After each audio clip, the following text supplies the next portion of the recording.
There is a battle raging, one that many don't even realize exists. A fight in which anyone can be the victim and anyone can be the aggressor. It can be motivated by politics, by ideals, or simply by financial gain. Just recently, a large company was targeted, and due to one of these attacks, ended up more than $60 million worse off. Targeted attacks are a reality. What you're about to see is based on the real story of one such attack.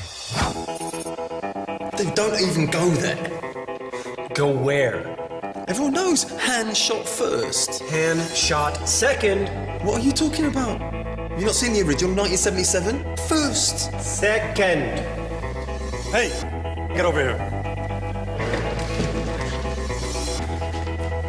I got a job. So this is what we're gonna do. First of all, we need to research the target. Find out what you can about their finances and social interactions.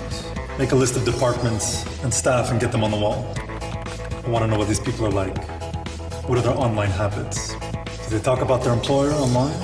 Also get me their perimeter security and internet-facing systems. We really need to know what we're dealing with here.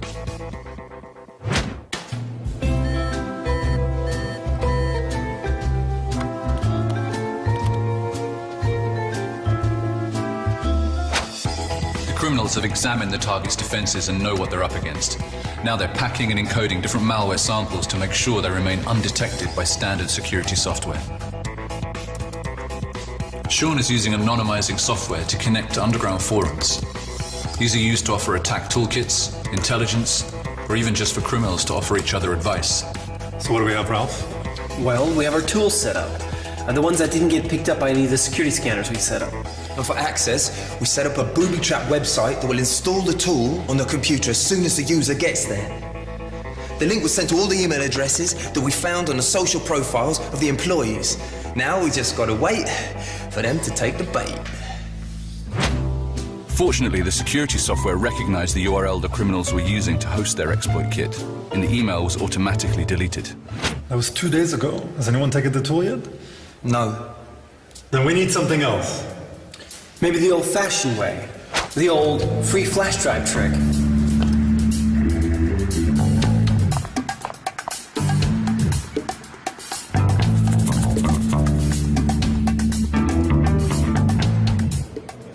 Hi.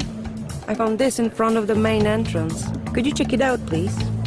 Yeah, it's good you brought it here. Thanks. What are the employees talking about now? Well, a lot of people are talking about the company lowering pay. And there you go.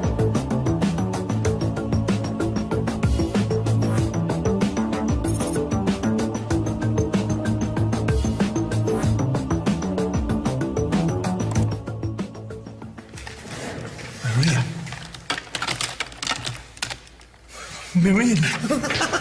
We're in! This is it. The criminals have broken through the defenses, combining a zero-day exploit with some social engineering to get the victim to open their malicious file.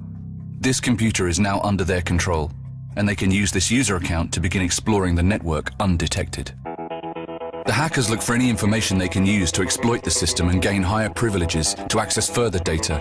Here they find a login page to an HR database and attempt an SQL injection attack. It fails.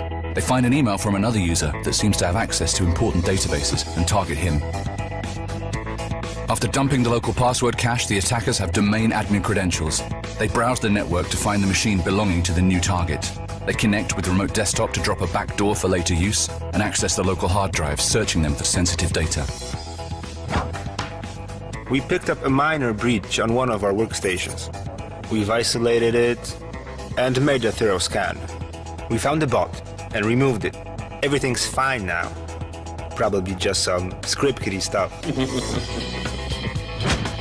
Listen, we threw some backdoors on it. We have domain admin, which means we have access to the whole network. We're so close, it's a done deal! Now it's time for the payoff. Exfiltration. They return to the compromised machine and find their goal: credentials for a development database. A brute force attack against the server gets them root access, and they're free to dump the entire source code for a critical project. All they have to do now is bring it home. Just like that. These types of cyber attack are becoming more frequent, costing companies hundreds of thousands of dollars.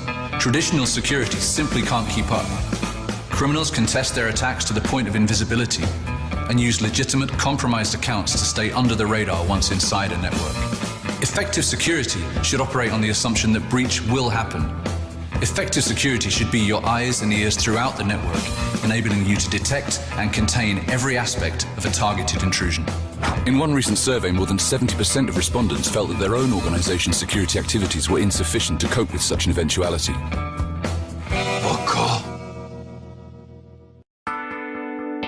We live in remarkable times. Never before have we been so connected. Never before have we had the opportunity to share our ideas, thoughts, and feelings with people around the world with such ease and speed. All thanks to this, the smartphone. Did you know that the smartphone now outsells the PC? 49% of smartphones shipped in 2011 were running Google Android, and Apple sold almost 70 million iOS devices in the first 3 months of 2012 alone. Android sees 850,000 devices activated every single day.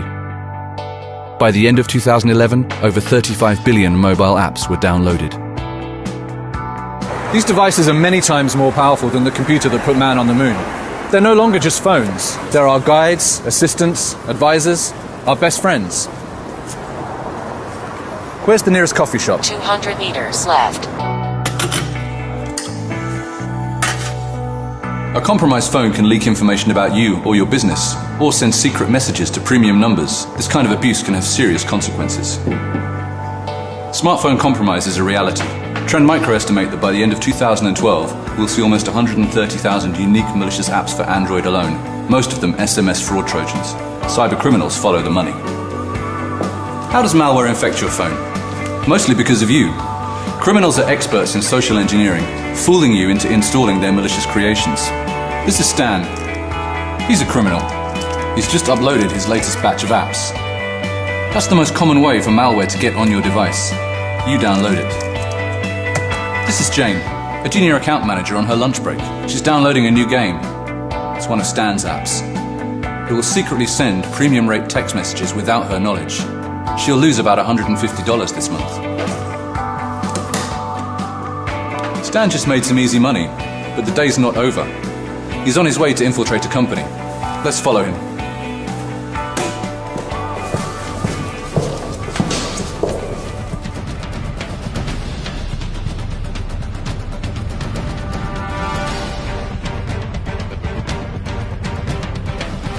Stan's researching a potential victim. Social networks, professional networks, search engines, all combined to help him create a very credible attack. Stan sends his mark a message that appears to come from his own internal IT team, letting him know where to download the new corporate messaging app.